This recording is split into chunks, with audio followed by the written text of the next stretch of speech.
Jamel Herring is back and he's able to stop and retire Carl Frampton. Donnie Nietes also makes his way back into the sport and gets himself a victory, and Akhmadaliev takes on and overcomes a pretty overmatched opponent in Ryusuke Iwasa. So before we get into it, make sure to hit that like and subscribe button and leave a comment in the comment section below. So let's start off with the Akhmadaliev and its undercard. We had several Uzbekistan prospects on the undercard. Israel Madrimov was able to get a unanimous decision after taking on a stiff test in Nemani Colombo, who was a relatively good fighter, put up a decent fight, and nevertheless Madrimov was able to keep his resume pristine and pushed on forward. In the main event, Akhmadaliev was able to stop Ryusuke Iwasa in the 5th round and was able to retain his WBA and IBF Super Bantamweight titles. This would mark his 9th victory and 7th knockout for MJ, and hopefully he's able to step up in his very next fight. There's a lot of talent in his division.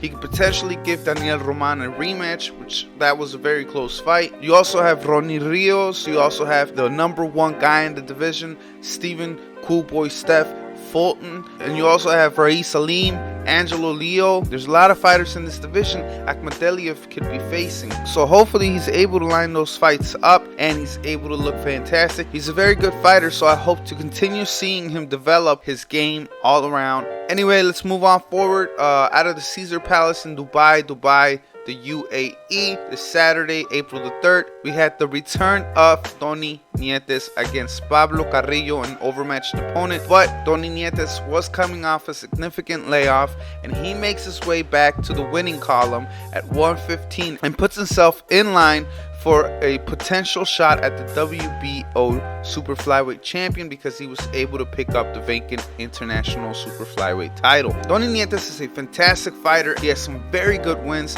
especially over Ioka, Rodriguez Jr. There's a lot of guys on his resume that he was able to beat. He's just missing that A-lister like Rongvisai or Roman Gonzalez or Estrada.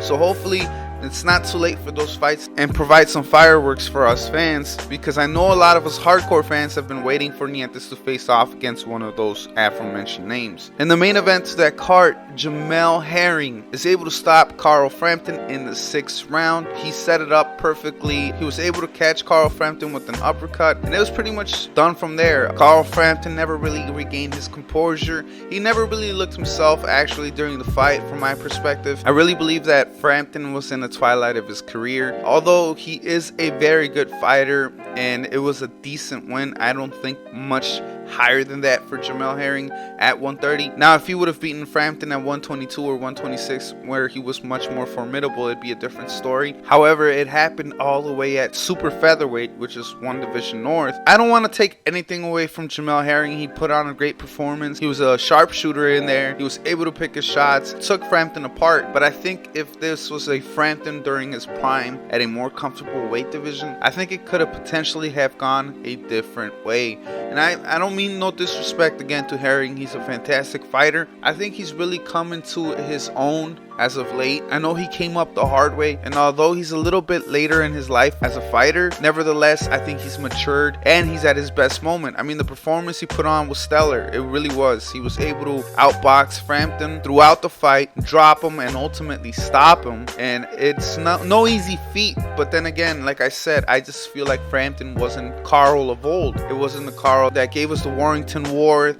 wasn't the Frampton that we saw against Scott Quigg or Leo Santa Cruz. I think that Carl Frampton, he was a very special fighter at one point. I was a huge fan. I'm still a huge fan. He seems to be a great guy, but nevertheless, I think it was the right call. It sucks to say, but Frampton retiring, I think, is the best thing that could have happened to Frampton himself, especially going forward. There's a lot of fighters that tend to dwindle way too long in the sport, and ultimately, I think that although it's their own decision, it ends up hurting their legacy and potentially sometimes ruining their legacies, and I think this was the right moment for Frampton to step away. I mean, he gave us a hell of a career, guys, and I just want to go a little bit on a tangent about that, because people fail to realize what Frampton has done and what he did for Northern Ireland, for his country, and for the sport itself. I mean, this guy, he gave us some seriously good fights. I remember when he was coming up, he was always giving us some entertaining fights. He became Fighter of the Year, I believe, in 2016, if I recall correctly. He was a unified champion. He took on some serious threats, and he was able to hand out some losses to some seriously good fighters. I mean, he beat Kiko Martinez back in 2014, and then the trajectory of his resume just continued to develop in an upward pattern. I mean, he took on Alejandro Gonzalez Jr. in a great fight, rest in peace. He also beat and handed Scott Quigg his first loss. He beat and handed Leo Santa Cruz his first loss, and this was arguably a prime Leo Santa Cruz, so that was pretty interesting to see. He also lost to Leo Santa Cruz in the rematch. Unfortunately for him, he was never able to secure a third fight. He was able to beat Nonito Donaire, which that was a phenomenal fight. Josh Warrington, he lost to him ultimately, and now to Jamel Herring.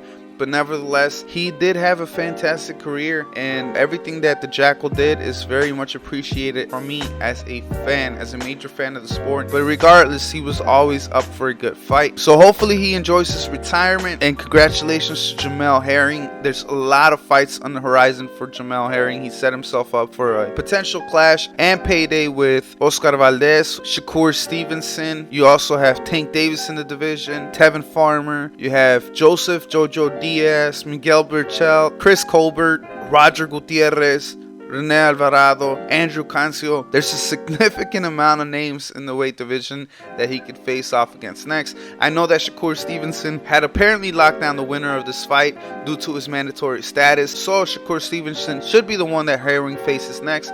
But, you know, in the politics of boxing, you never really know what's going to happen. So, either way, guys, I hope you enjoyed the video. Make sure to hit that like, subscribe, and leave a comment in the comment section below. I'll be hitting you guys up a few more times this week. Stay blessed, my people. And like always, this is Shay at King Me Boxing, signing out.